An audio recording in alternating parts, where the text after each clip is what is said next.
पास एक बढ़िया स्पीकर हैं, doctor सुबिलास Das.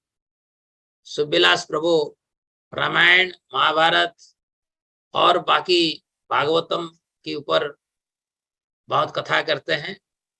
One of the best story teller. इनकी किताब जो है रामायण सीरीज जो है बेस्ट सेलर है।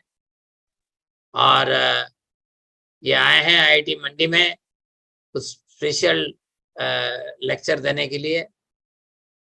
तो आज कल और परसों 3 दिन और रामायण की कथा करेंगे। और इनकी परिचय यह है, ये बीटेक किए हैं इलेक्ट्रॉनिक्स में, उसके बाद लॉ किए हैं। लॉ करने के बाद इंटरनेशनल लॉ फर्म में रहे। उसके बाद 11 साल ब्रह्मचारी रहे मंदिर में। अब किताब लिखते हैं और प्रचार करते हैं, युवाओं के साथ जुड़ते हैं, उनको मोटिवेट करते हैं कैसे कृष्ण भावनामृत में रहें। तो let us welcome Subilas Prabhu with 3 times Hari बोल, हरि बोल, हरि बोल, हरि बोल। तो सुबिलास प्रभु को हम अभी देते हैं।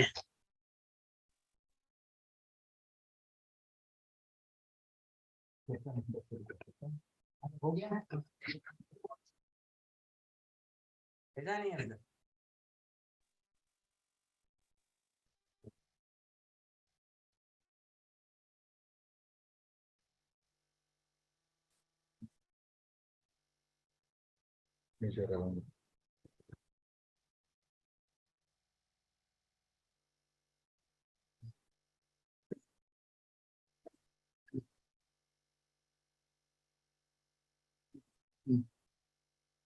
जय राधा माधव कुंज बिहारी,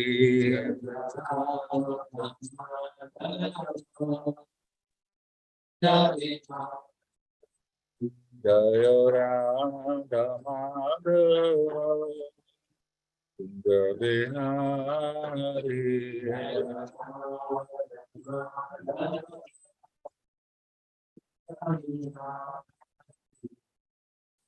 गोपीजन वल्लभ गिरिवरधारी,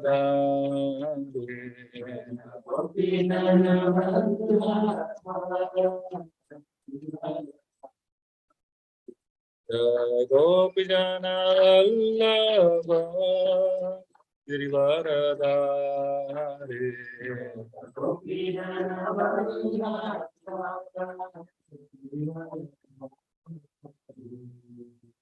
यशोदानंदन व्रज रंजना,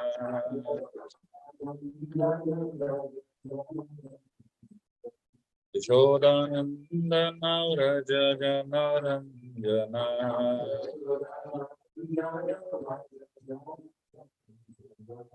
यमुना तीरा वनचारी,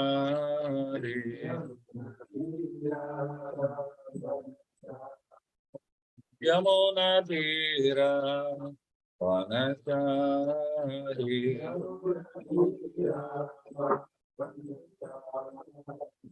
जय राधा माधव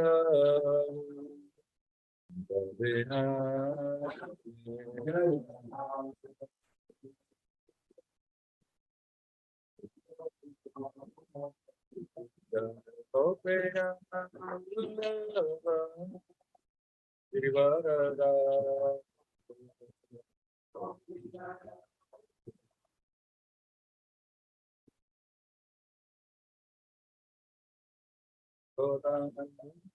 व्रज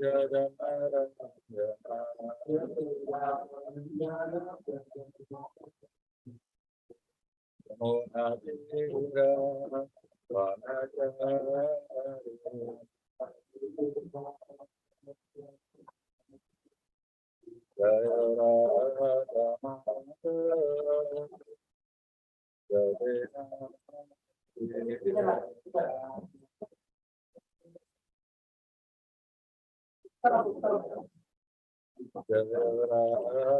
माधव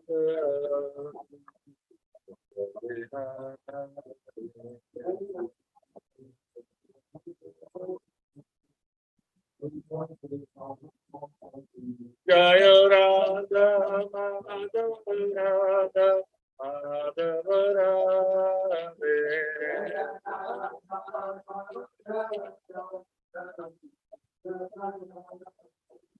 जय राधा श्याम सुंदर राधा श्याम सुंदर राधे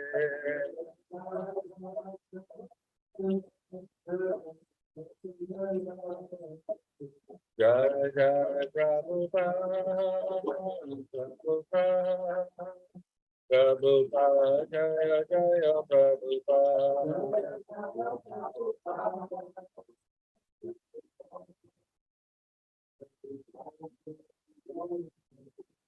नित्य गौर हरि बोल हरि बोल हरि बोल नित्य गौर हरि बोल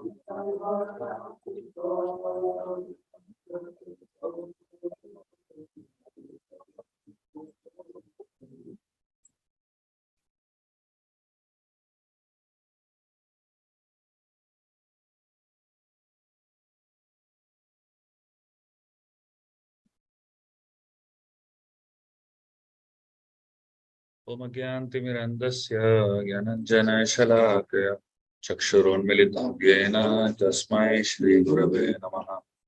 श्रीचैतन्यमनोभीष्टं स्थापितं येन भूतले स्वयं रूपा गतमह्यं ददाति स्वपदान्तिकम्। वन्देऽहं श्रीगुरु श्रीयुतः पदकमलं श्रीगुरुन् वैष्णवांश्च श्रीरूपं साग्रजातां सहगणा रघुनाथामृतं तं सजीवं साद्वैतं सावधूतं परिजनासहितं कृष्णचैतन्यदेवं श्रीराधा कृष्णपदान् सहगणा ललिता श्रीविशाखान्वितं च हे कृष्ण करुणा सिन्धु दीनबन्धो जगत्पते गोपेश विभाकान्त राधाकान्त नमोस्तुते तप्त कांचन गौरांगी राधे वृंदावनेश्वरी वृषभानुसुते देवी प्रणमामि गिरिप्रिये वंशकल्पतरुभ्यश्च कृपा सिन्धुभ्येव च पतितानां पावनेभ्यो वैष्णवेभ्यो नमो नमः। जय श्री कृष्ण चैतन्य प्रभु नित्यानंद श्री अद्वैत गदाधर श्रीवासादि गौरवृंद हरे कृष्णा कृष्णा कृष्णा हरे हरे हरे राम राम राम।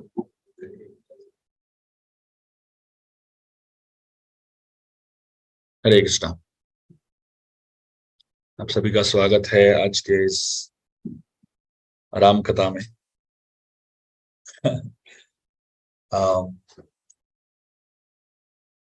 अगले 3 दिन हम रामायण के कुछ प्रसंग लेंगे और उस पर हम चर्चा करेंगे। आज मैं रामायण की सुंदरकांड के ऊपर थोड़ा सा चर्चा करूंगा।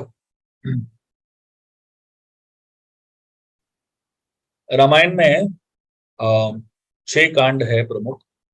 उसमें सुंदरकांड को बहुत महत्व दिया जाता है और सुंदरकांड की कथा को बहुत ही शुभ पवित्र माना जाता है।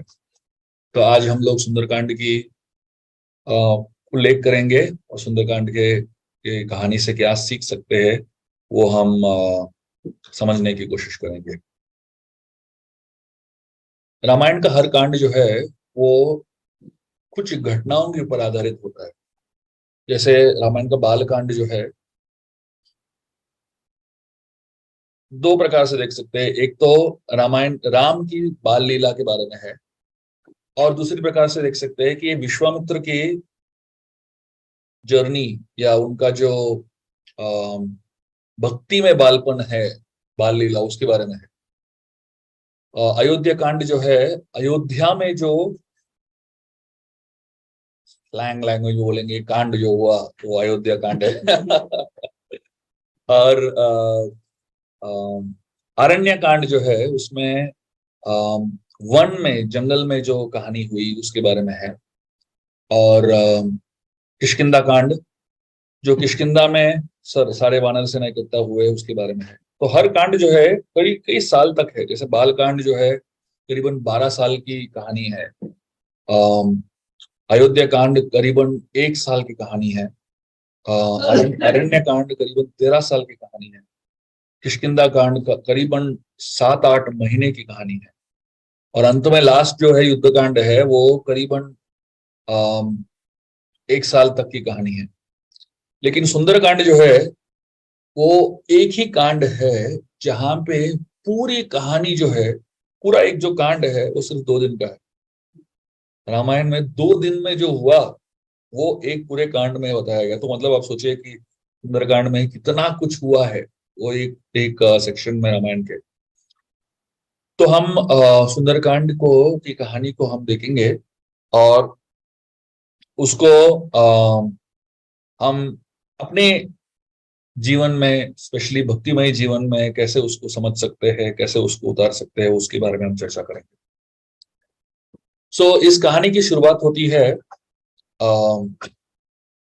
दक्षिण भारत की तरफ जाने वाले वो वानर सेना की जो टुकड़ी है वो निकलते हैं किष्किंधा से। तो ये जो वानर सेना है इनके प्रमुख हैं अंगद। और इस सेना में है हनुमान जी, जाम्बवान, नल, नील, इसमें बहुत सारे बड़े बड़े वानर है। और ये सारे वानर जो है दक्षिण भारत की तरफ जा रहे हैं, दक्षिण दिशा में जा रहे हैं। और अचरज की बात यह है, जब शुरुआत करते हैं बहुत उत्साह होता है सब में। और अंगद जो है एकदम सामने जाते हैं। और अंगद को पूरी तरह ज्ञात होता है कि क्या करना है। अंगद लीडर है और अंगद जो है बुद्धि को प्रतीत करते हैं। जब हम भक्ति शुरू शुरू करते हैं, भक्ति की शुरुआत करते हैं, तो हमें बुद्धि को सामने रखना चाहिए। और हनुमान जी जो है विश्वास को प्रतीत करते हैं। हनुमान जी एकदम पीछे थे सेना के, तो अंगद एकदम सामने और हनुमान जी एकदम पीछे। तो अंगद जो है बुद्धि को प्रतीत करता है, हनुमान जी विश्वास को प्रतीत करते हैं। तो जब हम भक्ति शुरू करते हैं तो हमारा बुद्धि आगे होना चाहिए और विश्वास जो है पीछे होना चाहिए। तो हनुमान जी पवन पुत्र है। और क्योंकि पवन पुत्र है, आ, हवा जो है सामने से चलता है तो रोकता है, स्पीड कम होता है ना। लेकिन हवा पीछे से चलता है तो और तेजी से आगे जा सकते हैं। तो इसलिए हनुमान जी पीछे से धक्का मार रहे थे सबको और आगे लेके जा रहे थे। तो श्रद्धा जो है हमारे एकदम पीछे होनी चाहिए। तो श्रद्धा का जो हवा है या झोंका है वो हमको आगे लेके जाएगा। तो बहुत बार लोग क्या करते हैं कि शुरुआत में, भक्ति की शुरुआत में श्रद्धा को आगे रखते हैं और बुद्धि को पीछे रखते हैं। और ऐसे लोग जो है एक अजीब प्रकार के लोगों से मुलाकात कर लेते हैं जो उनको बोलते हैं कि बुद्धि को मत इस्तेमाल करो। तो इसलिए हम इतने सारे बाबाओं को देखते हैं जो लोगों की सिर्फ श्रद्धा के ऊपर आश्वासन देते हैं, श्रद्धा के ऊपर उनको ज्ञान देते हैं। तो अंगद जब आगे नेतृत्व कर रहे थे वो सबको बता रहे थे कि क्या करना चाहिए। और हर वानर जो है बहुत ही एंथुसियास्टिक था। भक्ति की शुरुआत में हम सब एंथुसियास्टिक होते हैं। तो यहाँ पे हम देखते हैं कि सारे वानर जो थे उनको लग रहा था कि वो सीता को कल ही ढूंढ लेंगे। और पूरी उत्साह के साथ वो जा रहे थे और हर जगह ढूंढ रहे थे। समुद्र, पहाड़ के ऊपर ढूंढ रहे थे, पेड़ों के ऊपर ढूंढ रहे थे, गुफाओं में ढूंढ रहे थे, पानी के अंदर ढूंढ रहे थे, नदियों में, सब जगह ढूंढ रहे थे बहुत ही उत्साह के साथ। 1 महीना बीत गया, इतना उत्साह था। लेकिन धीरे धीरे उनका उत्साह जो है कम होता गया। 1 महीना ढूंढने के बाद भक्ति देवी किधर भी नहीं मिल रही है। तो शुरुआत में हम भक्ति जब करते हैं तो शुरू शुरू में बहुत उत्साह रहता है। हमको लगता है कि हम आज या कल ही शुद्ध भक्त बन जाएंगे और पूरे होश आवाज के साथ हम लोग भक्ति करने लगते हैं। 1 साल होता है, 2 साल होता है, 3 साल होता है। उसके बाद थोड़ा सा हवा कम हो जाता है, जोश कम हो जाता है। और पहले पहले लगने लगता है कि हम भक्ति पूरी तरह कर लेंगे और कृष्ण प्रेम आज ही प्राप्त कर लेंगे। 4-5 साल के बाद तो लगने लगता है बहुत मुश्किल है भाई, कुछ हो ही नहीं रहा है, कुछ प्राप्त हो ही नहीं रहा है, ऐसे लोगों को लगने लगता है। तो जब ये सारे वानर जो है थक जाते हैं, एक एक जंगल में पहुंच जाते हैं। इस जंगल का नाम जो है उसको कॉल्ड फॉरेस्ट ऑफ डाउट्स। तो मतलब एक ऐसा जंगल होता है जहां पे इतना धूप है, इतना धूप, तेज धूप चल रहा है, पानी नहीं है, खाने के लिए फल फूल नहीं है, कुछ भी नहीं है। और ये सारे वानर जो है थक जाते हैं, बहुत परेशान हो जाते हैं। जब ऐसा स्थिति हो जाता है कि सब लोग थक गए, परेशान हो गए, तब जो है सबको डाउट आने लगता है कि क्या सीता है क्या, हम लोग किसको ढूंढ रहे हैं, मिलने वाली है क्या। तो सबको डाउट आने लगता है। तो जैसे हम आगे बढ़ते हैं भक्ति में और कुछ हमको हासिल नहीं होता है, तो लगता है कि कुछ हासिल होने वाला है, तब लोगों को लगने लगता है कि भाई ये क्या हो रहा है, हम भक्ति कर रहे हैं लेकिन कुछ रिजल्ट आ तो नहीं रहा है। तो डाउट आने लगता है। तो ये जो डाउट्स है, इसको एक कड़क धूप के समान माना जाता है। तो सारे जो वानर थे उनमें सब में डाउट्स आ रहा था, लेकिन एक ही वानर थे जिनमें कोई भी डाउट नहीं था, वो है हनुमान जी। क्योंकि हनुमान जी जब निकले, एक्चुअली सब सब लोग, सारे वानर जब निकले, राम का आशीर्वाद लेकर निकले। जब राम सबको आशीर्वाद दे रहे थे, सबके ऊपर, सर के ऊपर हाथ लगा रहे थे, सबको आशीर्वाद दे रहे थे, तो सब लोग उत्साह में थे, राम का आशीर्वाद तो प्राप्त कर रहे थे। लेकिन वो समय, उस समय वो लोग ने पूरा ध्यान नहीं लगाया था।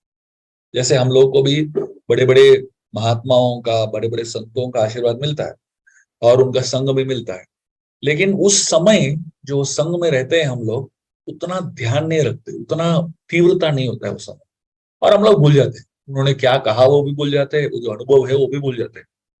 लेकिन हनुमान जी थोड़े से अलग थे। जब राम ने उनका हाथ हनुमान जी के सर पे रखा, हनुमान के सर पे दोनों हाथ रखा राम ने, जब दोनों हाथ राम ने हनुमान जी के सर पे रखा, हनुमान जी ने अपने आंख बंद कर लिए और पूरी तीव्रता से वो जो एक क्षण है उसको हृदय में ग्रहण कर लिया। और वो एक क्षण को वो कई साल तक जी रहे थे। तो मतलब ऐसा लग रहा था राम, हनुमान जी को, कि राम का हाथ उनके सर पे अभी भी है। तो धूप चल रहा है, इतना धूप है, इतना सूरज की किरणें उनके ऊपर पड़ रही है, लेकिन उनको छाव लग रहा है। क्यों? हाथ है राम के, है ना। तो इस तरीके से हनुमान जी राम का जो आशीर्वाद है वो महसूस कर रहे थे हर पल।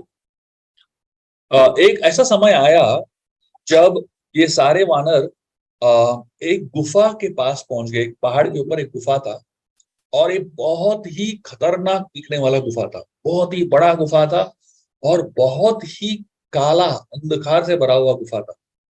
जब ये गुफे तक पहुंचे, तो अंगद सामने खड़े थे। तो अंगद डर गए। तो बताया जाता है कि ये गुफा इतना काला था, अगर आप अपना हाथ भी अंदर डालो हाथ नहीं दिखेगा, इतना अंधकार था। तो अंगद डर गए। अंगद बोले मैं नहीं जाऊंगा, कुछ दिख नहीं रहा है।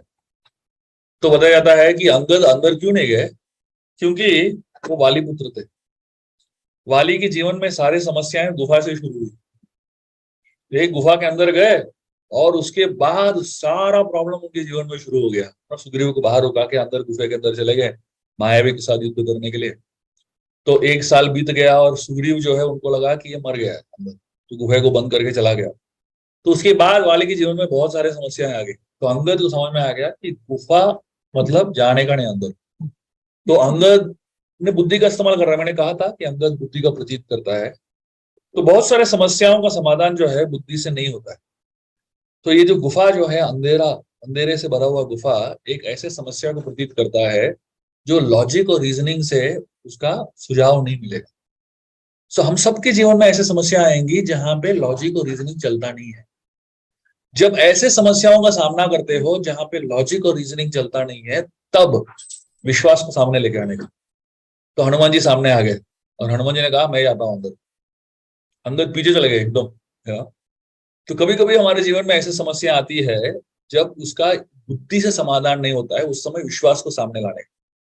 तो विश्वास, हनुमान जी सामने आ गए और सीधा गुफे के अंदर चले गए। तो सब लोग जो है हनुमान जी को देख रहे, गुफे के अंदर जा रहे। ऐसा नहीं कि हनुमान जी के पास टॉर्च लाइट था या मोबाइल फोन का लाइट था, कुछ भी नहीं था हनुमान के पास। बस विश्वास था कि राम है हमारे साथ। और हनुमान जी सीधा अंदर चले गए। जो हनुमान जी सामने गए, उनके पीछे एक वानर था। उसने हनुमान जी को पूंछ पकड़ लिया और पीछे चला गया। और उसके पीछे जो वानर था वो दूसरे वानर का पूंछ पकड़ के अंदर चला गया। तो ऐसे एक एक करके सारे वानर एक दूसरे के पीछे जा रहे थे, एक दूसरे का पूंछ पकड़ के। इसको बोलते हैं गुरु परंपरा। गुरु परंपरा का मतलब क्या है? हमको तो भगवान दिखता नहीं है, हमको मालूम नहीं है भगवान है कि नहीं है, हमको तो कुछ एक्सपीरियंस नहीं, अनुभव नहीं है, ना ही हमको भक्ति देवी मालूम है किधर है। लेकिन हमको सिर्फ जो हमारे सामने व्यक्ति है उसके ऊपर विश्वास है, और उस व्यक्ति को उसके सामने वाले व्यक्ति के ऊपर विश्वास है, और उस व्यक्ति को उसके सामने वाले व्यक्ति के ऊपर विश्वास है, और आगे कोई तो है जिसको पूरी तरह भगवान के ऊपर विश्वास है। तो इसको बोलते हैं गुरु परंपरा। तो मतलब हमको कंप्लीट अनुभव होने की जरूरत नहीं है, बस विश्वास होना चाहिए कि जो सामने वाला व्यक्ति है उसके ऊपर भरोसा कर सकते हो। ऐसे व्यक्ति को ढूंढ लो जिसका धोती पकड़ के आप आगे जा सकते हो, और अंत में कोई ना कोई है जो प्रभुपाद को धोती पकड़ेगा, प्रभुपाद जी आगे भक्ति सिद्धांत सरस्वती ठाकुर के धोती पकड़ेंगे। ऐसा एक गुरु परंपरा बोलते हैं इसको। तो हनुमान जी आगे चले गए और गुफे के अंदर, और इतना विशाल गुफा था कि उसका कोई अंत ही नहीं दिख रहा था। और एक समय ऐसा आया जब गुफे में एक छोटा सा एक दरवाजा दिखा, तो उसके अंदर चले गए हनुमान जी, और सारे वानर उसके पीछे पीछे लगे, और वो एक बहुत विशाल जगह पे खुल गया। और यस,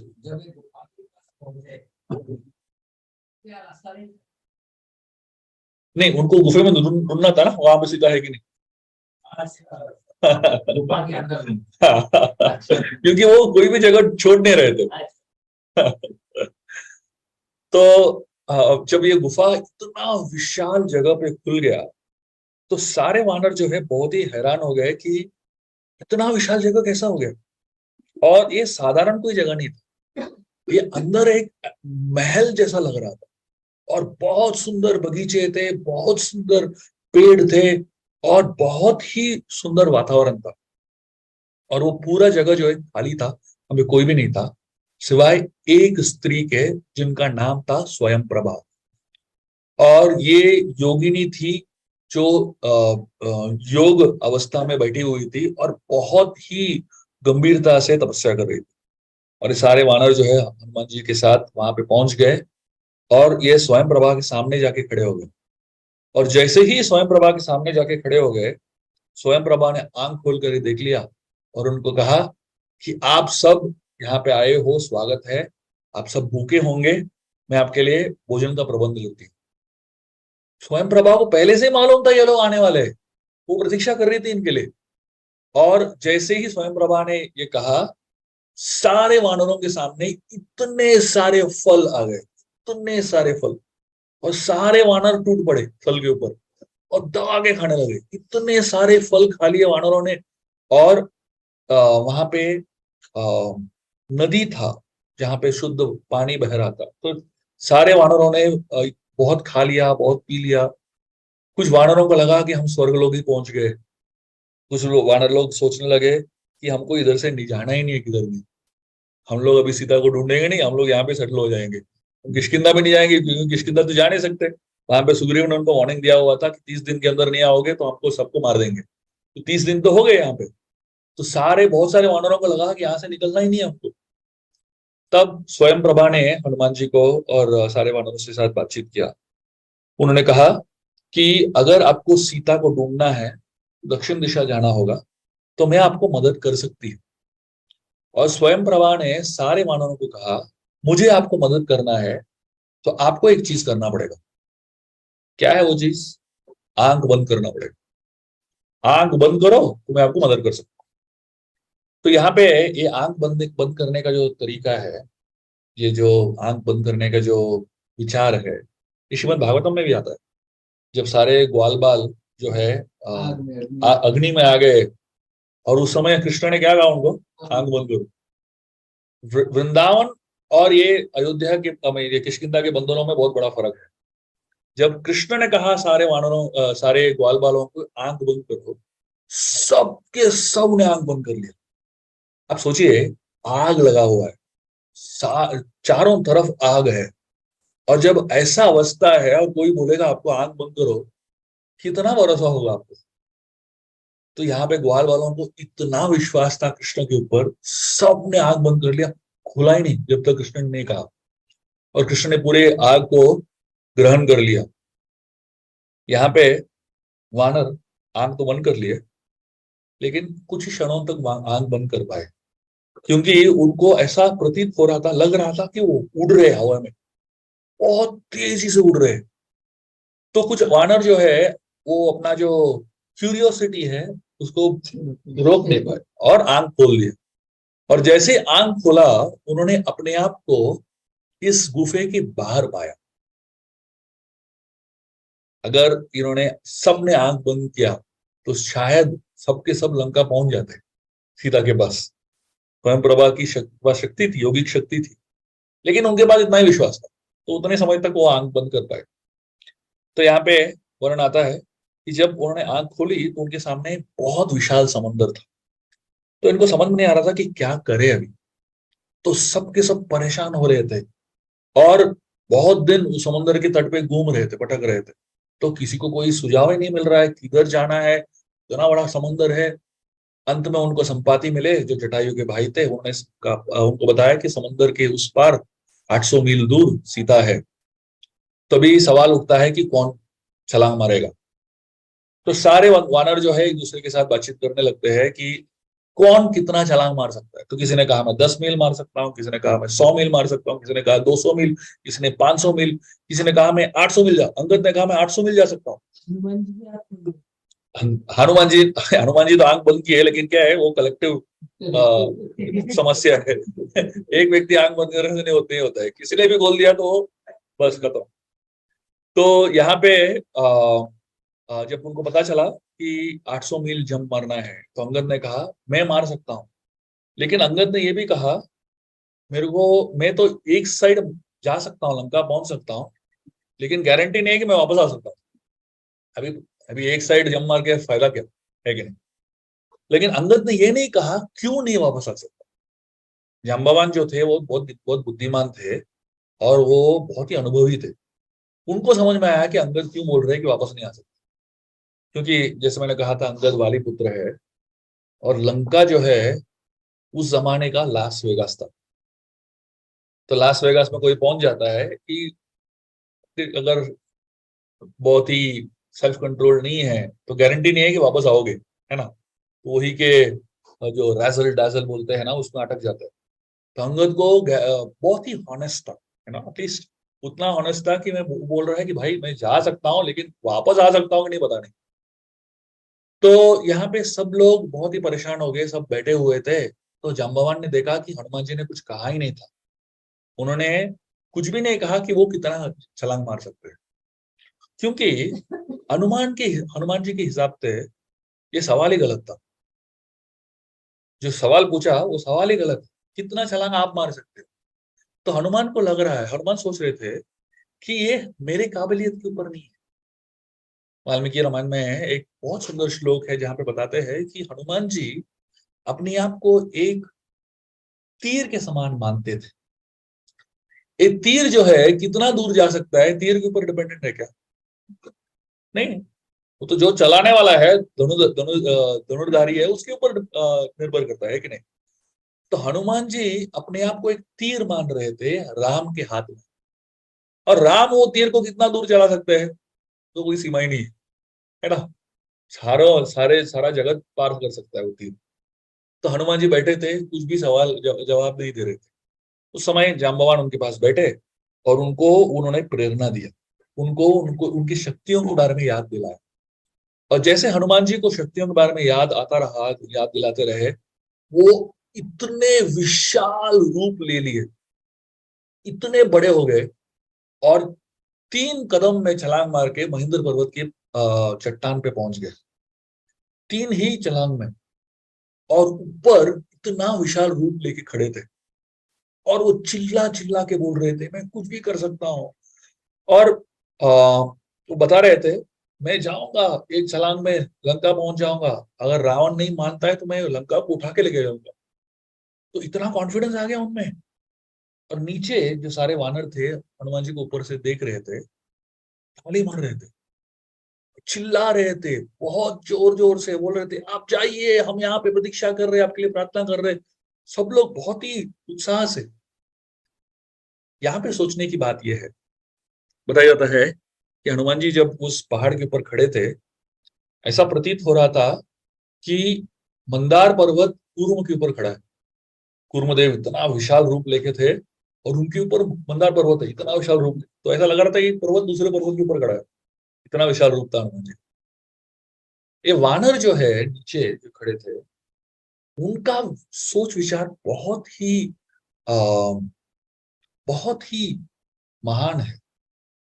देखिए, आपके साथ एक घूमने वाला व्यक्ति सडनली एक क्षण में हीरो बन जाए, तो डाइजेस्ट करना आसान नहीं है कि नहीं? मतलब हनुमान जी इनके साथ ही घूम रहे थे 1 महीने से, और सडनली एक क्षण में वो इतने बड़े हीरो बन गए, इतने बड़े स्टार बन गए, है कि नहीं? तो ये जो ट्रांजिशन है, ट्रांसफॉर्मेशन है, इसको हैंडल करना आसान नहीं है। साधारणतः जब इक्वल्स में ऐसा कॉम्पिटिटिव स्पिरिट आता है और एक व्यक्ति बड़ा हीरो बन जाता है, बहुत ही बड़ा मकाम हासिल कर लेता है, तो बाकी लोग उनकी निंदा करने लगते हैं। जैसा प्रोपा जी वो नेकेड पैंचो का उदाहरण देते हैं ना, एक लड़का जज बन गया, तो बाकी सब लोग बोल रहे थे हो ही नहीं सकता। वो व्यक्ति बोल रहा था, अरे मैंने देखा उसको जज बनते हुए, वो ऊपर बैठा हुआ था, ऑर्डर ऑर्डर दे रहा था। तो नहीं नहीं नहीं, हो ही नहीं सकता। ठीक है, जज बन गया होगा लेकिन उसको पगार नहीं मिलता होगा। तो मतलब वो दूसरे व्यक्ति का जो सक्सेस है उसको डाइजेस्ट करना आसान नहीं है। हम लोग रामायण के बंदरों से सीख सकते हैं कि कैसे जब कोई व्यक्ति आगे बढ़ता है, उस व्यक्ति के अंदर भगवान का जो शक्ति है, अनुभव, उसको अनुभव कर सकते हैं, और उससे ईर्ष्या नहीं होनी चाहिए। जब हम दूसरों की यश को देखते हैं, उस उस यश में हमें भगवान की जो शक्ति है, भगवान की कृपा है, वो दिखना चाहिए। और उसकी वजह से हमें उसकी यश में ईर्ष्या नहीं होनी चाहिए, उल्टा उसके यश में हमें गर्व होना चाहिए, आनंद आना चाहिए। तो यहाँ पे हनुमान जी ऊपर खड़े थे और छलांग मारने की तैयारी कर रहे थे।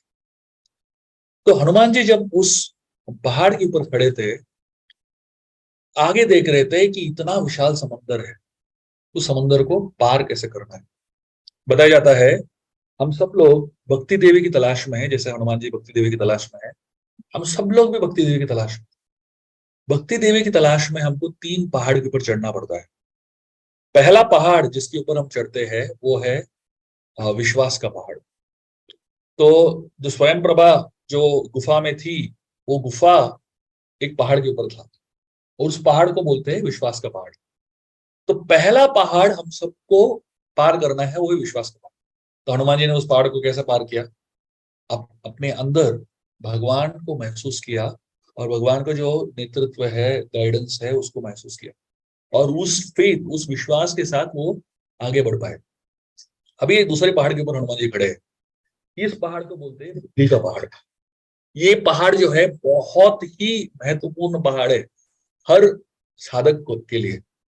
और ये पहाड़ जो है, इस पहाड़ के ऊपर हमें चढ़ना पड़ता है क्योंकि हमको एक बहुत बड़ा समंदर को पार करना है। वो समंदर उसको बोलते हैं देह अभिमान। देह मतलब शरीर, और अभिमान मतलब प्राइड। सो इस शरीर के ऊपर हमें बहुत घमंड है, बहुत प्राइड है, और इसको एक समुंदर जैसा माना जाता है, विशाल। मतलब इस देह अभिमान के समुंदर को चालान पार करना आसान नहीं है। कुछ लोग 10 मील पार कर सकते हैं, कुछ लोग 20 मील पार कर सकते हैं, और उसके बाद वो पहाड़ समुंदर के अंदर पहुंच अंदर प्रवेश कर लेते। तो घमंड मतलब क्या है, अभिमान मतलब क्या है, देह अभिमान का मतलब हमें इस शरीर से बहुत आसक्ति है, और बहुत अभिमान है इस शरीर से। चाहे आप कितने भी बदसूरत क्यों ना हो, अपने आप को आईने में देखो, लगेगा बहुत सुंदर आदमी है। ये हकीकत की बात है। हाँ, और आईना झूठ नहीं बोलता है, लेकिन आपका मन जो है आपको झूठ बोलता है बहुत से। और देह अभिमान जो है, चाहे आप कितने भी बदसूरत क्यों ना हो, कितने भी कम बुद्धिमान क्यों ना हो, कुछ भी हो, तो उनको लगता है कि हम महान हैं। हर व्यक्ति को लगता है कि वो महान है। इसको देह अभिमान बोलते हैं। जब तक ये शरीर रहेगा, ये अभिमान नहीं जाएगा। इस अभिमान को पार करने के लिए हमको एक पहाड़ के ऊपर चढ़ना पड़ता है। वो पहाड़ है बुद्धि का पहाड़। जैसे भगवत गीता की शुरुआत में अर्जुन क्या कहते हैं, अर्जुन जो है देह अभिमान में ही फंस गए थे। वो इतना विशाल समुद्र था उनके सामने कौरव सेना का, और उस कौरव सेना के समुद्र को देख के उनको लगा अरे ये सब तो मेरे लोग हैं।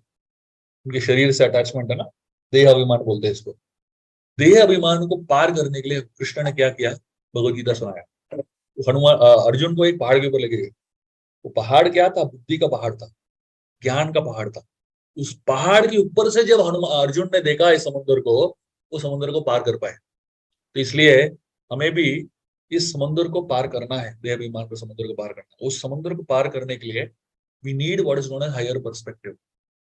तो मतलब हमको जब ज्ञान मिलेगा रामायण का, गीता का, भागवत का, इस ज्ञान, ये ज्ञान जो है एक पहाड़ के समान है, बुद्धि के पहाड़ के समान है, और आपको एक अलग ही मुकाम पे लेके जाता है, अलग ही लेवल पे लेके जाता है।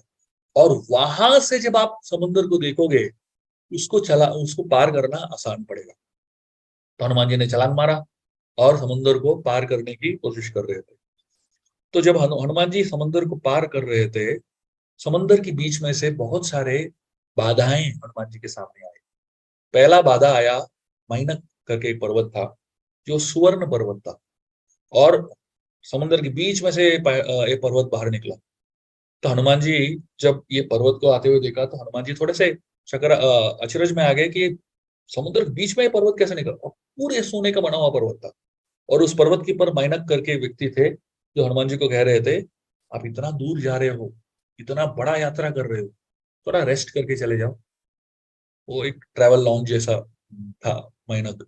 और वो कह रहे थे यहाँ पे हमारे पास स्पा है, हमारे पास यहाँ पे फल फूल है, यहाँ पे अच्छे बगीचे हैं, थोड़ा सा रेस्ट करके जाइए, जीवन भर तो सेवा करना ही है, थोड़ा सा आराम करके जाइए।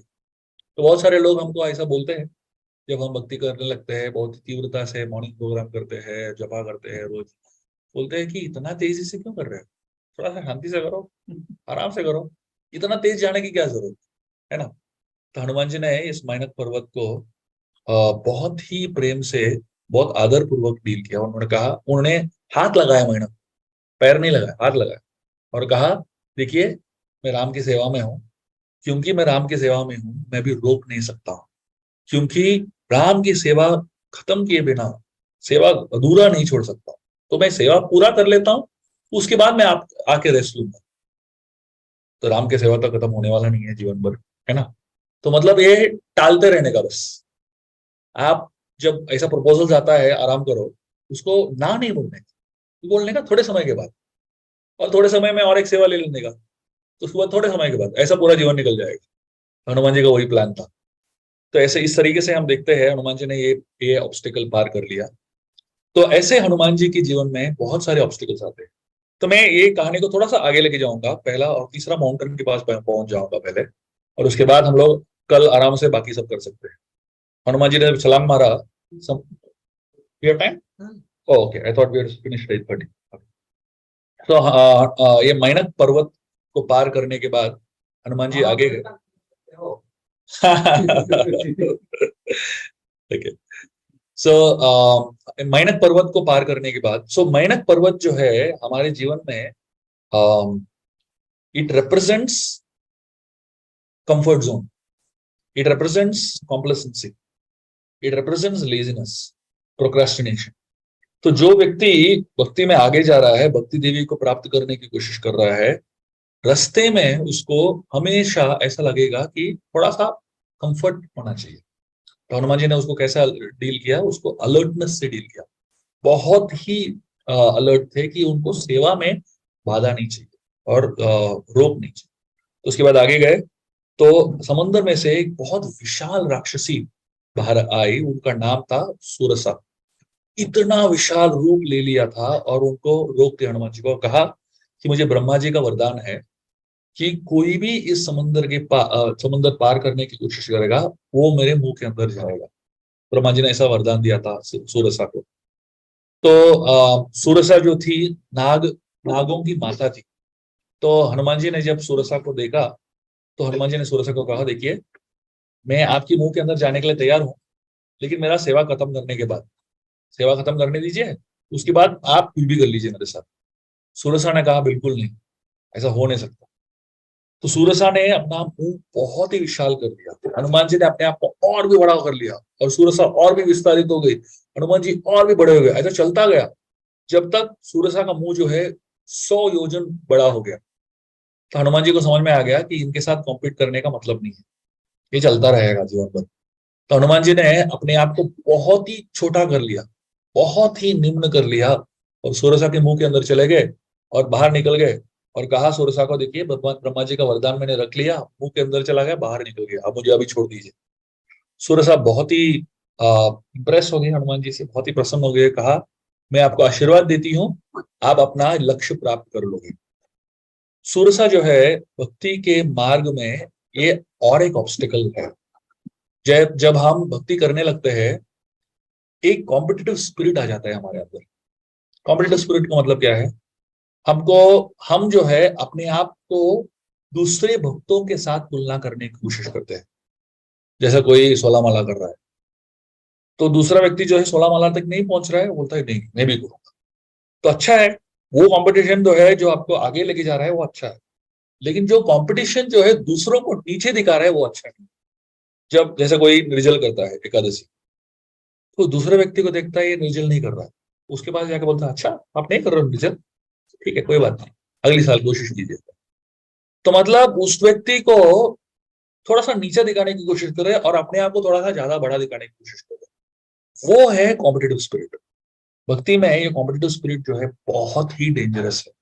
हम सब लोग अपना खुद का जर्नी, खुद का जो प्रयाण है वो कर रहे हैं। हम दूसरों के साथ तुलना करेंगे तो आपका पूरा समय जो है तुलना करने में जाता है, और वहां लक्ष्य तक पहुंच नहीं पाएंगे। हनुमान जी सोच रहे थे मैं यहाँ पे इसको बताता रहूंगा कि मैं तुमसे महान हूं, तो मेरा लक्ष्य रह जाएगा। तो इसलिए हनुमान जी ने कहा ठीक है भाई, मैं बहुत छोटा हूँ, मुझे माफ कर दीजिए, मैं आपसे बहुत तुच्छ हूँ, मुझे बस आगे जाने दीजिए। तो भक्त का सोच यही होता है कि मुझे दूसरों के साथ अपना तुलना करने में समय बर्बाद नहीं करना है, बस मुझे अपना लक्ष्य प्राप्त करना है। मुझे अपना ध्यान जो है, मुझे जो मेरा मेरा जो सेवा है, मेरा कार्य है, उस पर लगाना है। हनुमान जी आगे गए। हनुमान जी को लगा अभी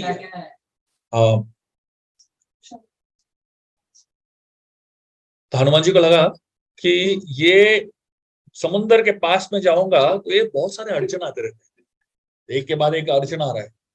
तो हनुमान जी को लगा ये समुन्द्र के पास नहीं उड़ना चाहिए, थोड़ा सा आगे ऊपर उड़ते हैं। और हनुमान जी बहुत ऊंचा उड़ने लगे। बताया जाता है कि ये जो आकाश का मार्ग है उसके भी बहुत सारे कैटेगरीज है, कौन कितना उड़ सकता है। जैसे कौवे, ऐसे जैसे पक्षी होते हैं ना, वो बहुत ही कम उड़ सकते हैं। गरुड़ पक्षी जो है बहुत ही ऊंचा उड़ सकता है। ऐसे आकाश मार्ग के बहुत सारे लेवल्स है। बताया जाता है कि सबसे जो आकाश मार्ग में उड़ने वाले हैं वो गंधर्व एक लेवल पे उड़ सकते हैं, उसके ऊपर वाले लेवल पे किन्नर उड़ सकते हैं, उसके ऊपर वाले लेवल पे चाणर उड़ सकते हैं, उसके ऊपर वाले लेवल पे गरुड़ पक्षी उड़ सकता है, उसके बहुत ऊपर वाले लेवल पे शिव जी जा सकते हैं। और हनुमान जी रुद्र के लेवल पे जा रहे थे, उतने हाइट पे उड़ रहे थे, क्योंकि उनको लगा कि समुद्र के पास नहीं जाना चाहिए, बहुत अड़चन आ रहे हैं। तो जब हनुमान जी उड़ रहे थे वो लेवल पे आकाश मार्ग से, सो एक समय आया जो हनुमान जी अटक गए एक ही जगह पर।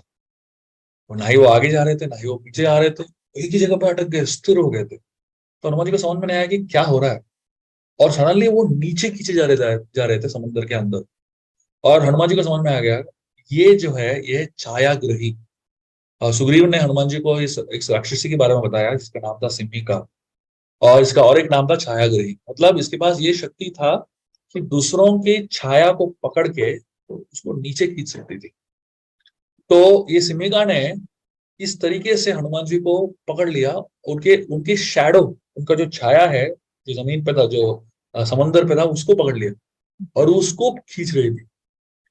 तो आप चाहे कितना भी ऊंचा उड़ो, आपका शैडो जमीन पे ही रहेगा। आप चाहे कितने भी यशस्वी क्यों ना हो, आप चाहे कितने भी बड़े क्यों ना हो, आपका जो शैडो है, शैडो क्या है? शैडो जो है आपका फॉल्ट्स को रिप्रेजेंट करता है। हम सबके अंदर कमियां होती है, हम सबके अंदर शॉर्टकमिंग्स होता है। आप चाहे कितने भी महान क्यों ना हो, कुछ ना कुछ कमी आप में रहेगी ही रहेगी। जो ईर्ष्यालु लोग होते हैं, आप कितना ऊंचा उड़ रहे हो वो नहीं देखते, आप कितना यशस्वी हो वो नहीं देखते, आप कितना कुछ कर रहे हो वो नहीं देखते। वो सिर्फ क्या देखते हैं, आपका जो नीचे जमीन पे शैडो है उसके ऊपर उनका फोकस है।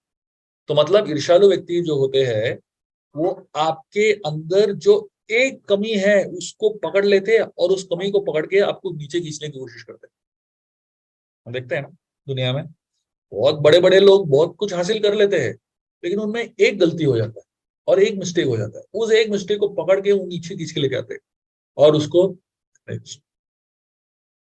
तो हनुमान जी जब नीचे खींचे हुए आ रहे थे, अपने आप को उन्होंने बहुत ही छोटा कर लिया और छाया ग्रही इसके मुंह के अंदर चले गए, सिमिका के मुंह के अंदर चले गए और मुंह के अंदर जाके पेट को फाड़ के बाहर निकल आ गए।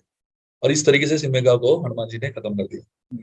तो सिमिका जो है, हमारे अंदर और एक फॉल्ट या और एक शॉर्टकमिंग है, वो है ईर्ष्या। हम सबके अंदर ईर्ष्या की भावना होती है। तो ईर्ष्या की भावना को कैसे संभाल सकते हैं, कैसे डील कर सकते हैं? हनुमान जी कह रहे हैं, ईर्ष्या की भावना को डील करने का एक ही तरीका है, उसको खत्म कर दो। ईर्ष्या का कोई जगह नहीं है भक्तों के जीवन में। ईर्ष्या को जितने जल्दी से हम उसको खत्म कर सकते हैं उतना अच्छा है हमारे लिए। ईर्ष्या का कोई जगह भक्त के जीवन में होना ही नहीं चाहिए, स्पेशली दूसरे भक्तों के प्रति तो ईर्ष्या बिल्कुल होनी ही नहीं चाहिए। हनुमान जी अभी सारे बाधाओं को पार करके लंका में पहुंच गए और लंका के ऊपर जब लंका में वो लैंड किए, लंका जहां पे लैंड किए वो जगह का नाम था सुवेल। एक पर्वत के ऊपर उन्होंने अपना कदम रखा, ये पर्वत का नाम था सुवेल। और इस पर्वत के ऊपर जैसे ही हनुमान जी पहुंच गए, हनुमान जी को सुवर्ण लंका दिख गया सामने। ये तीसरा पहाड़ है जो हर भक्त को पार करना पड़ता है। तो पहला पहाड़ था विश्वास का पहाड़, दूसरा पहाड़ था बुद्धि का पहाड़, ये तीसरा पहाड़ है, इसको वैराग्य का पहाड़ बोलते हैं। तो ये तीसरा पहाड़ जो है, जब यहाँ पे पहुंचे हनुमान जी, सुमेल पर्वत, उस पहाड़ के ऊपर खड़े होके वो लंका को देख रहे थे। जब लंका दिख रहा था, स्वर्ण लंका इतना सुंदर था, इतना विशाल था और इतनी अच्छी तरीके से बनाया गया था लंका को। इसी लंका से डर के अंगद नहीं आए, क्योंकि अंगद को लगा कि ये देख लूंगा एक बार स्वर्ण लंका तो मेरा वो छूट जाएगा, है ना। लेकिन हनुमान जी इस स्वर्ण लंका को देख के वो उनका होश क्यों नहीं उड़ा? क्योंकि वो वैराग्य के पर्वत के ऊपर खड़े थे। वैराग्य के पर्वत से क्या होता है ये हम देखेंगे अभी। जब हनुमान जी इस पर्वत के ऊपर खड़े थे तो लंका को देख रहे थे, तो बताया जाता है कि जब हनुमान जी लंका को देख रहे थे, सारे इतने बड़े बड़े महल, इतने अच्छे अच्छे महल यहाँ पे उल्लेख आता है कि लंका के सारे महलों को मंदिर कहा जाता है। साधारणतः किसी के घर को मंदिर नहीं बोलते, बहुत कम घरों को मंदिर बोलते हैं, है ना। यहाँ पे सारे लंका के जो घर है उसको मंदिर कहा जाता है। क्यों मंदिर कहा जाता है? क्योंकि वहां पे मंदिर में क्या होता है, पूजा होता है ना, पूजा अर्चना वगैरह होता है। तो किसका पूजा होता है? कोई ना कोई देवता का होता है, कोई ना कोई भगवान का होता है ना। लेकिन हर घर में लंका में कौन से भगवान का पूजा हो रहा था? वहां पे एक बहुत महत्वपूर्ण भगवान का पूजा हो रहा था, उसको बोलते हैं शरीर देवता। सब अपना शरीर का ही पूजा कर रहे थे, है ना। इतना क्रीम लगाओ, इतना नहाओ, अभिषेक भी हो जाता है शरीर का, है ना। और परफ्यूम लगाओ और इत्र लगाओ, क्या क्या करते हैं हम शरीर के साथ, कितना पूजा करते हैं, है ना। लंका में तो बहुत घमासान पूरा पूजा हो रहा था शरीर का। तो हर घर में शरीर देवता का पूजा हो रहा है। तो हनुमान जी ने सब सारे घरों को देखा और शरीर देवता का पूजा हो रहा है। तो हनुमान जी को लगा ये शरीर देवता का सही में पूजा एक ही तरीके से किया जाता है, उसको जलाया जाता है ना। शरीर को अंत में जलाते हैं ना। तो हनुमान जी ने उस समय ही निश्चय कर लिया सबको जला देंगे। उस समय ही निश्चय कर लिया सारे शरीर देवता को जलाएंगे, सही तरीके से पूजा होगा।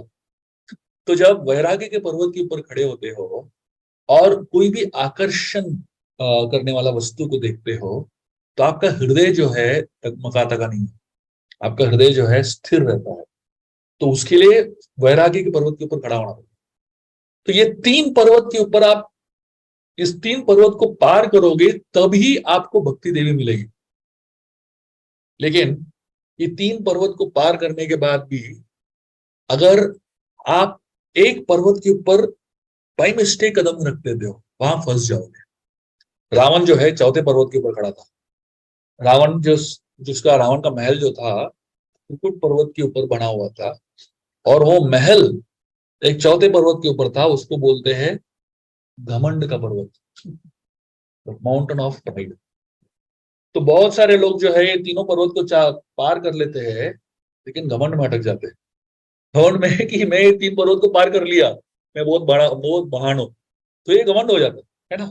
तो घमंड के पर्वत पे अटक जाते हैं। तो हनुमान जी ये तीनों पर्वत को पार करके लंका में प्रवेश किए। और जब लंका के अंदर प्रवेश कर रहे थे, अंदर तो वो बहुत सारा, कोर्स ये जो सुंदरकांड की कहानी है ये बहुत ही विस्तारित कहानी है। ये करीबन एटलीस्ट डिटेल में करने के लिए करीबन 15-20 घंटा लग जाएगा। तो हम लोग एक थोड़ा सा एसेंस में कर रहे हैं। तो यहाँ पे हनुमान जी देखते हैं कि लंका के अंदर उनको प्रवेश करना है, लेकिन उनको समझ में नहीं आ रहा था कि कब जाए, क्योंकि रावण का सिक्योरिटी तो बहुत इंटेंस होता है ना। तो हनुमान जी शाम के लिए प्रतीक्षा कर रहे थे। जब सूरज ढल जाएगा और अंधकार हो जाएगा तब अंदर जाएंगे।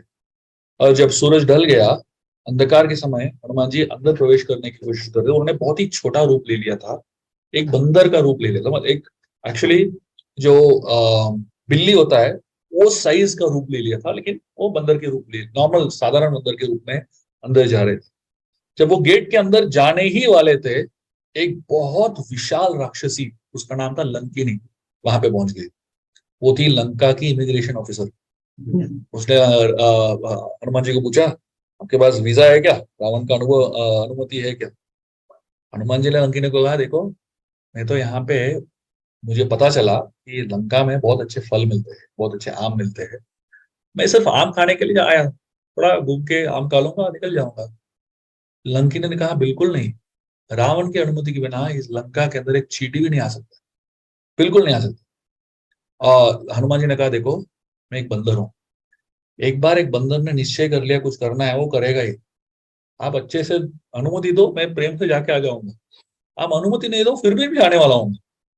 लंकिनी को समझ में आ गया इसके साथ बात नहीं कर सकते। लंकिनी ने बहुत जोर से धक्का दिया हनुमान जी को, और हनुमान जी बहुत दूर जाके गिर गए। हनुमान जी को गुस्सा आया। अब सोचिए हनुमान जी को धक्का देना क्या मूर्खता है। तो हनुमान जी ने छलांग मारा और एक मुक्का दिया लंकिनी को, और वो वहीं पे बेहोश गिर गई। और बेहोश गिरने के बाद लंकिनी थोड़े समय के बाद उठी, बहुत उसका सर चकरा रहा था। बताया जाता है कि हनुमान जी ने अपना पूरा शक्ति भी नहीं लगाया, थोड़ा सा हल्का सा मुक्का दिया, उतने में ही उसका हालत खराब हो गया। तो जब लंकिनी खड़ी हो गई, लंकिनी ने कहा, मुझे अभी याद आ रहा है कि ब्रह्मा जी ने मुझे बहुत समय पहले एक चीज बताया था। वो लंकिनी यहाँ लंका में सेवा करने से पहले वो ब्रह्मलोक में थी, सत्यलोक में थे। और वहां पे ब्रह्मा जी के दरवाजे के सामने वो कोतवाली कर रही थी, मतलब वही पोजीशन था लेकिन अलग जगह पे था। और वहां पे वो बहुत ही घमंड दिखा रही थी। वॉचमैन लोग होते हैं ना, बहुत हमेशा घमंड दिखाते हैं थोड़ा बहुत, है ना। उनको लगता है कि पूरा कंट्रोल मेरे हाथ में ही है। तो वहां पे सत्यलोक में वो घमंड दिखा रही थी। तो साधु महात्मा आ रहे थे, उनको वो अपना रूप जगा रहे थे। और ब्रह्मा जी को जब पता चला, उनको समझ में आ गया, भाई इसका तो अहंकार बहुत बड़ा है, यहाँ पे नहीं होना चाहिए। तो उन्होंने उनको श्राप दिया कि आप अभी लंका चले जाओ और लंका में यही करो काम। और आपका अहंकार जो है बहुत बड़ा है, लेकिन लंका में लोग जो है उसके आपसे डबल अहंकारी है। तो उनके सामने आप रहोगे, आपका ऑटोमेटिकली हम्बल हो जाएगा, है कि नहीं। तो नम्रता, बहुत बहुत तरीके हैं नम्र नम्र बनने के। एक ये तरीका है, आप ऐसे व्यक्ति के साथ काम करो जो आपसे डबल अहंकारी है, तो अपने आप नम्र बन जाओगे। तो यहाँ पे लंकिनी को ये याद आया, और ये भी याद आया ब्रह्मा जी ने। तो वो माफी मांगने लगे ब्रह्मा जी से। तो ब्रह्मा जी ने उस समय उनको बताया कि जब एक बंदर आके आपको मारेगा तब आप वापस आ जाओगे। तो लंकिनी समझ में आ गई कि मेरा भी समय हो गया है वापस जाने का। और उन्होंने ये भी कहा कि लंका का सर्वनाश का समय आ जाएगा उस समय। तो लंकिनी ने कहा, वेलकम टू लंका। आप सोचिए, एक मुक्के में इतना बड़ा ट्रांसफॉर्मेशन।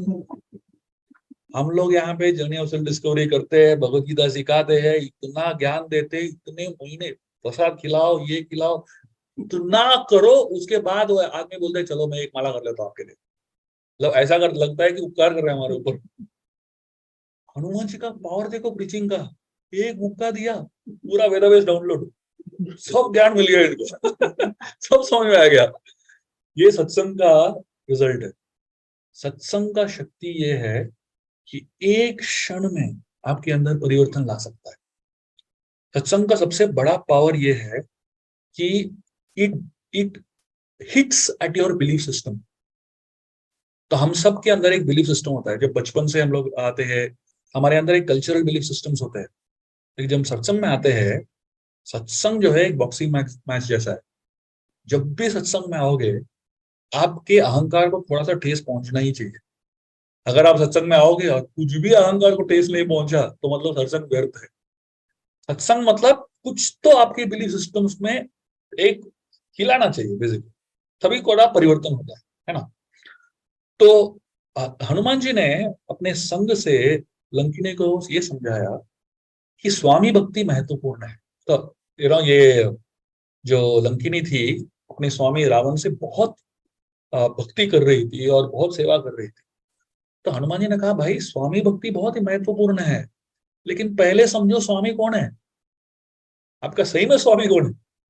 तो गलत व्यक्ति का स्वामित्व आप कर रहे हो, गलत व्यक्ति का आप दासत्व कर रहे हो, तो वो कैसा सही है। तो जब हनुमान जी का संग मिला, तब लंकिनी को पता चला कि ये रावण मेरा स्वामी है ही नहीं।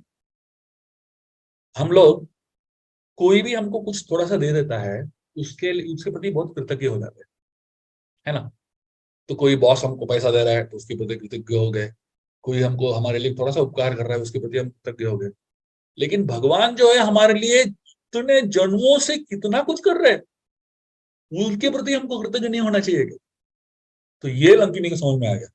तो जब ये लंकिनी को समझ में आया, लंकिनी ने छोड़ दिया अपना पोजीशन, पोस्ट छोड़ के सीधा रिटायर होके चली गई सत्यलोक वापस। तो उसके बाद हनुमान जी लंका के अंदर प्रवेश करते हैं। और लंका के अंदर जो है, इतने सारे बहुत सुंदर सुंदर चीजें होती है, और बहुत ही आ, अनोखा अनुभव होता है हनुमान जी को। वो हम कल चर्चा करेंगे थोड़ा और विस्तारित रूप में, living at a high peak. Hanuman ji Lanka के अंदर कैसे प्रवेश करते हैं, वो भी एक बहुत ही एक सुंदर कहानी है। उसको हम आराम से विस्तारित रूप में कल करेंगे। बहुत बहुत धन्यवाद। हरे कृष्णा।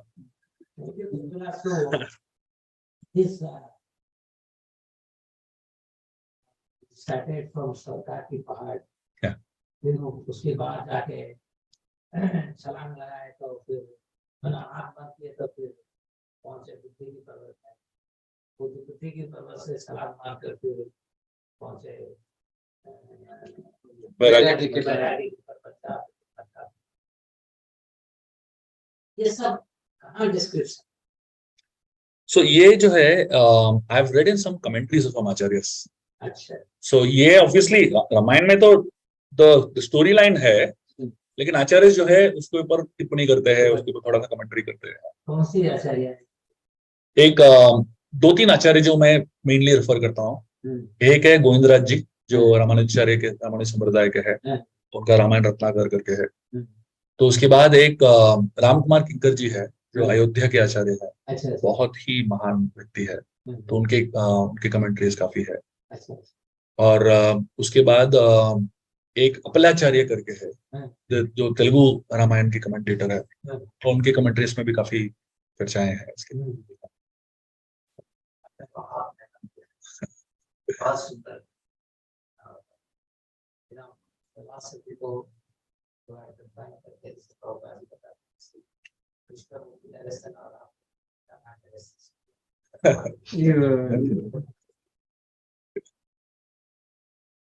तो बीच में जो और एक पर्वत रह गया मेनाक, तो वो हाँ, वो कंफर्ट, उसके ऊपर पहाड़, उसके ऊपर चढ़े नहीं, वो छोड़ के चले गए। तो ये तीन जो ऑब्स्टेकल्स ये आचार्य में जो है शिवेशनाचार्य। क्वेश्चंस है। Oh okay okay okay. Oh अच्छा, ऐसा दिख रहा है। ओके। आपका हाथ से वो दिखाए, हाँ आपके हाथ से नहीं हो। अच्छा अच्छा वो दिखा वो देखो। ओके ओके तो तुम्हारे हाथ से नहीं हो। Yeah. नहीं वो मैं सामने उसको block है। टैप टैप करूँ. My question is, Abhiram ji, my question is, when we live in the devotees association, we can easily follow Krishna consciousness. But when we live in family, and if they do not follow principles of Krishna consciousness, so what should I do? Like not proper offering, contaminated rules, etc. And in this situation, sometimes when thoughts not match, then argument is going on. So what should I do in that situation? मैं आपको एक simple उदाहरण देता हूँ अभिराम जी. प्रहलाद महाराज जो थे वो राक्षसों के बीच में पल रहे थे. अभी प्रहलाद से ज्यादा खतरनाक सिचुएशन किसका हो सकता है? उनके पिता हिरण्यकशिपु थे और उस स्थिति में भी भक्ति कर रहे थे. तो भक्ति के लिए कोई बाधा नहीं है. ऑफ कोर्स आपके जो परिवार वाले हैं उनमें से कोई भी हिरण्यकशिपु नहीं रहेगा, उनमें से कोई भी राक्षस नहीं रहेगा. उनमें से सिर्फ लोग जो है उनको समझ में नहीं आता है कि क्या सही क्या गलत है. अगर किसी को आपको भक्ति में लाना है तो एक ही बहुत महत्वपूर्ण तरीका है भक्ति में लाने के लिए, वो है एक अच्छा उदाहरण. आपके पेरेंट्स, माता पिता या आपके परिवार वाले या आपके दोस्त, सगे संबंधी, उनको प्रेरणा देना है भक्ति में लाने के लिए, तो एक ही तरीका है. आप जितना भी आर्ग्यू कर लो, जितना भी ज्ञान दे दो, उससे वो उनका परिवर्तन नहीं होने वाला है. उनका परिवर्तन तभी होगा जब देखेंगे कि आप बहुत ही उच्च लेवल के उदाहरण हो. पुत्र होने का, पति या भाई होने का या दोस्त होने का, जब आप बहुत ही ऊंचे उदाहरण बनते हो तब लोग सोचेंगे अरे भाई ये ऐसा कैसे है, सबसे अलग है. तब लोग सोचेंगे कि मैं भी इसकी तरह कैसे बन सकता हूँ. तब आप उनको बोलो भक्ति करो तो आराम से कर लेंगे. जब तक आप अपना ज्ञान दोगे उनको, ज्ञान से परिवर्तन नहीं होता है. परिवर्तन जो है हमेशा प्रेम से होता है. I hope that helps. दूसरा सवाल यहाँ पे है, how can I have control on my senses because I am unable to do consideration on my work and studies, concentration on my work and studies when being between people, my mind also wanders. Please guide. So आज हम 6th chapter Bhagavad Gita का अध्ययन कर रहे थे. जो दो वहां पे 6ठे अध्याय में कृष्ण दो चीज कहते हैं जो आपके मन को नियंत्रण कर सकता है. वो है अभ्यासेन तु कौन्तेय वैराग्य चित्त ग्राह्यते. तो दो चीज क्या है? अभ्यास मतलब प्रैक्टिस और वैराग्य मतलब डिटैचमेंट. बट ये एग्जैक्टली प्रैक्टिकल तरीके में कैसे पालन कर सकते हैं? अभ्यास मतलब जब आपका मन भटक रहा है उसको खींच के वापस लगाओ. किस पे लगाओ? तो शुरुआत में हम प्रैक्टिस करते हैं हरे कृष्ण महामंत्र से. तो हम हरे कृष्ण महामंत्र कर रहे हैं तो मन भटकता है, इधर उधर जाता है, खींच के वापस हरे कृष्ण महामंत्र ध्यान लगाओ. तो वापस भटकेगा, वापस खींच के हरे कृष्ण महामंत्र ध्यान लगाओ. तो इसको प्रैक्टिस कहते हैं, अभ्यास कहते हैं. तो जब हम वापस इसको हरे कृष्ण महामंत्र के ऊपर केंद्रित करेंगे तो आप जो है इस मन को नियंत्रण करने की प्रैक्टिस कर पाओगे. और उस प्रैक्टिस से आप धीरे धीरे बाकी सारी चीजों में भी, काम में भी, पढ़ाई में भी आप वही चीज कर सकते हो. मन भटक रहा है तो उसको पीछे वापस लेके आओ. ये प्रैक्टिस है. और वैराग्य मतलब क्या है? वैराग्य मतलब डिटैचमेंट. यूजुअली डिटैचमेंट को लोग जो है बोलते हैं कि ये छोड़ो वो छोड़ो. ये डिटैचमेंट का सिर्फ एक ही मतलब नहीं है. डिटैचमेंट का एक और मतलब है कि you create the right environment. Detach yourself from the wrong environment. गलत एनवायरमेंट से डिटैच करो और सही एनवायरमेंट में अटैच करो. तो मतलब क्या? अगर आप पढ़ाई कर रहे हो तो बाजू में फोन है तो कोई चांस नहीं आप पढ़ाई कर पाओगे. आप काम कर रहे हो, फोन बजता रहेगा तो आप काम बिल्कुल नहीं कर पाओगे. टीवी चल रहा है तो आप पढ़ाई बिल्कुल नहीं कर पाओगे. तो एनवायरमेंट को सही करो. वैराग्य का मतलब क्या है? गलत एनवायरमेंट से निकलो और सही एनवायरमेंट पे फोकस करो. तो ये जो है इसका सही मतलब है. तो you remove, practice and detach. ठीक है. तो यहाँ पे शर्मिष्ठा जी का उदाहरण क्वेश्चन है, Chhaya episode please explain once again. तो मैंने उस कहानी में कहा था कि हनुमान जी ऊपर उड़ रहे थे आसमान पे, लेकिन उनका छाया जो था वो जमीन पे था, वो समंदर पे था. छायाग्रही ने उस छाया को पकड़ के खींच के हनुमान जी को नीचे खींच रही थी। तो उसी तरीके से लोग जो है अगर कोई व्यक्ति ऊपर उड़ रहा है, मतलब यशस्वी है, सक्सेसफुल है, तो उसका छाया जो है मतलब उसके अंदर कोई ना कोई कमी रहेगी, उस कमी को पकड़ के नीचे खींच के लाने की कोशिश करते हैं। और हनुमान जी ने उसको कैसे डील किया, एनवी को तोड़ दिया, नाश कर दिया। तो मतलब भक्तों के जीवन में एनवी या ईर्ष्या का कोई जगह नहीं होना चाहिए। मैं ईर्ष्या को हमने जीवन में प्रवेश करने की अनुमति देना ही नहीं चाहिए। ये उसका उदाहरण है। सो सिद्धार्थ तिवारी जी का क्वेश्चन है, when we are advised to move from Surasa type people, move on from Surasa type people, but it hurts since we are not pure like Hanumanji. Hence, are stuck in past, feel sad, or make imaginary situations. How we remain alert from minor type comfort zone by conditioning happily itself. We meet Lankini. ओहो, इतने सारे सवाल है। तो मेरे को पूरा story वापस बताना पड़ेगा। मेरा यह सजेशन है सिद्धार्थ जी, आप ये सेशन को पूरा वापस सुन लीजिए एक बार, तो आपको सारे आंसर्स आपको वापस मिल जाएंगे। ठीक है, आगे जाएंगे। कमलेश का क्वेश्चन है, how long before did Ramayana actually take place? What is the difference between Tulsi and Valmiki Ramayana? How long did Shri Ram rule? Okay, Ramayana took place roughly about 19 lakh years before, if you look at it from the scriptural calculations. But अगर आप modern satellite calculations के हिसाब से देखोगे तो it took place about 7,000 years before. You decide what you want to choose.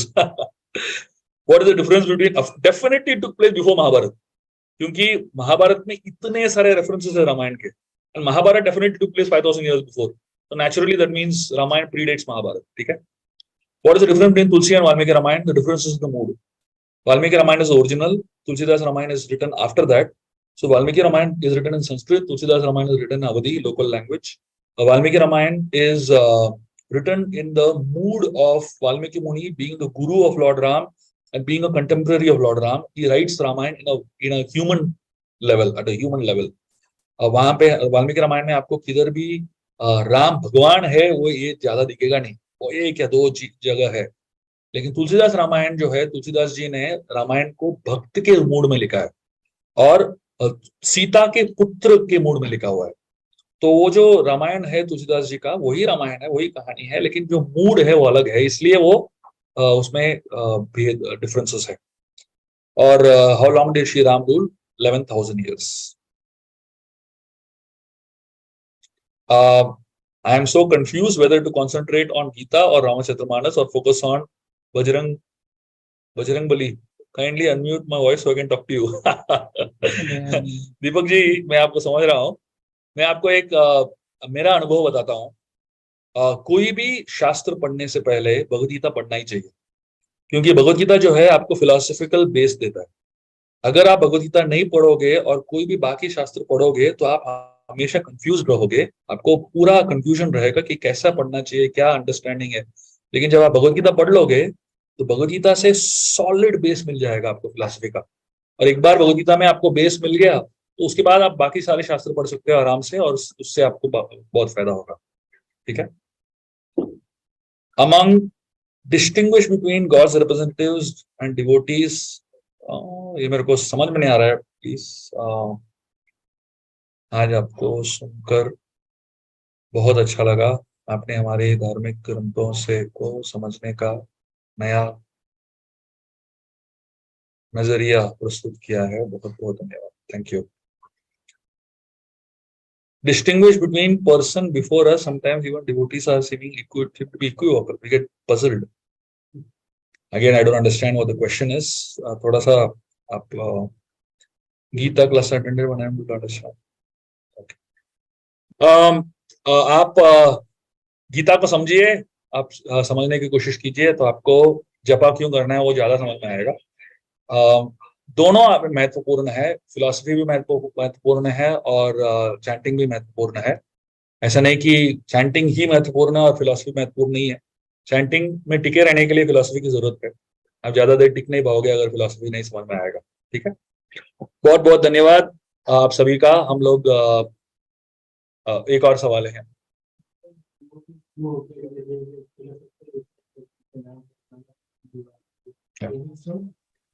See, Prabhupada made only one statement, that there is a tinge of Mayavad in the Tulsidas Ramayana.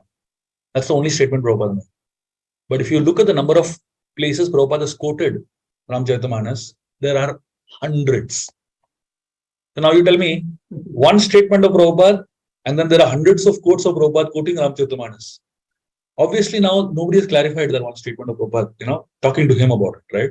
If somebody had gone into details talking to him about it, he probably may have given different opinions. Just like many statements Prabhupada has made, but when clarified with him, he has given more perspectives. So I would never go into a point where I say, one statement of Prabhupada I say, and I completely discount it. See, when we say offenses, we speak about many offenses, right? And one of the offenses we speak about is offending Vedic scriptures and scriptures in portions of the Vedic version. This falls in that category. And if you want to find out if any book is authentic or really blessed, one of the ways is to find out is the impact it has caused in the world. The number of people that have become devotees of Ram after reading Ramcharitamanas is millions. Now, at least I don't have the courage to say it is not authentic based on that. That's my answer. Really, yes.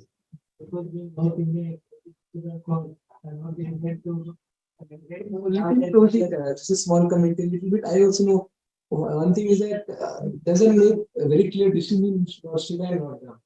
That confusion means. See, that's why we need Gita. Yeah, See, जब कोई गीता पढ़ता है उसके बाद जो है रामचरितमानस पढ़ता है कोई प्रॉब्लम नहीं होता.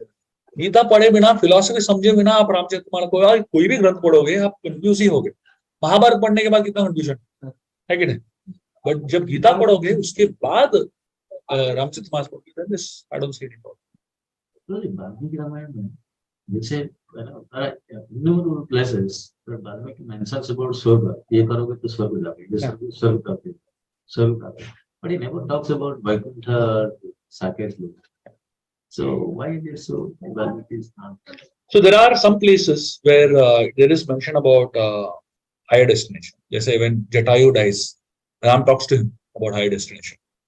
Then when after the entire Ramayana is over, Dasharath Maharaj appears to Lord Ram. And there it's mentioned Dasharath Maharaj is in Swarga.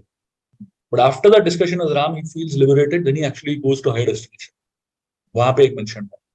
So some places there is mention of higher destination, but otherwise Ramayana is written for a human being on earth who is aspirationally wanting to be, wanting to have, a pleasure, wanting to have, comfort here. And Swarga is like a very easy thing for people to understand. So that's why I feel like that. Lord Ram also talks about Swarga. Yeah, because Kshatriya का वही है ना, क्षत्रिय का लक्ष्य स्वर्ग है. क्षत्रिय जो क्षत्रिय धर्म होता है वो वहां पे वो goal is स्वर्ग. But the fact is that that's why anytime you study scriptures, you always have to study with commentaries of acharyas. So by itself, the scripture will may not give you full understanding. तो थोड़ा सा commentary आचार्य का commentary भी रहेगा साथ में, तब जाके clarity मिलता है. In Gita Press version, so like some Sanskrit words are used in the like Mansa. Yeah. So and they translate it as root. Yeah. So what exactly is that? मैं आपको एक simple चीज बताता हूँ. This will finish the debate of meat eating completely, once and for all. Ayodhya कांड में जब राम निकलते हैं वनवास के लिए, कौशल्या को मिलके जाते हैं. जब कौशल्या को मिलते हैं वहां पे एक श्लोक है जहां पे Ram takes a vow in front of Kaushalya what he's going to eat for the next 14 years. And in that he mentions Kandamul and he mentions water and honey. These are the 4 things he mentions in that verse. तो मतलब हाँ, that's all. So he talks about Kandamul, शहद और Kandamul मतलब Kandamul 2 चीज हो गया. Kandamul. हाँ. So he talks about only this. So now anytime you see any discussion on Ram eating meat, it will always be in the forest. और यहाँ पे वाव अयोध्या में लिया और वाव फॉरेस्ट में जाके करेंगे क्या? मतलब if anybody tells Ram ate meat, ना I only give this verse. ये वर्स को कोई डिबेट नहीं कर सकता. This verse is there. No, you can't debate that. And Ram is ekvachani. Once he takes a once it makes a statement, then that's it. Now you interpret ना. Sanskrit is gold ना, उसको कैसे भी interpret कर सकते हो. तो एक शब्द का 10 मीनिंग हो सकता है. तो मांस बोले तो उसका 1000 मीनिंग हो सकता है. तो why only interpret it as animal flesh? That's the way I would look at it. That was their translation is correct. Yeah.